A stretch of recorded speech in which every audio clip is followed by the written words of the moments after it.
வடிகளை போற்றி எல்லா வள நலன்களையும் சம்பத்துக்களையும் வாரி வழங்கக்கூடிய ஸ்ரீ லலிதா சகஸ்ரநாமத்தினுடைய முதல் தியான ஸ்லோகத்தை நம்ம பார்க்க போகிறோம்.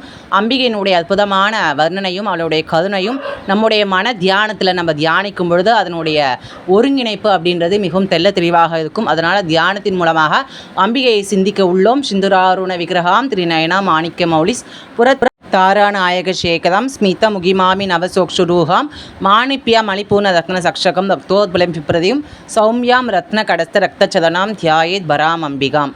அர்த்தம்: சிவந்த குங்குமத்தினை கொண்ட சூரியனை ஒத்த நிறமுடைய அம்பிகையும் முக்கண்ணினை உடையவளுமாகிய சிவந்த மாணிக்கத்தை சிரசிலும் நட்சத்திரத்தின் தலைவனாக இருக்கக்கூடிய சந்திரனை உச்சியில் தரித்தவளும் மந்தகாச புன்னகை சிந்துபவளும் திறமையான மார்பகத்தை உடையவளும் கைகளில் தேன் நிரம்பிய ரத்ன கிண்ணத்தையும் சிவந்த மலர்களையும் கொண்டவளையும் சிவந்த பாதத்தை ரத்ன கொடுத்தில் இருத்தி வீச்சிருப்பவளும் சௌந்தரியம் பொதுந்தவளும் ஆகிய அம்பிகையை நான் தியானிக்கிறேன் அப்படின்றது தான்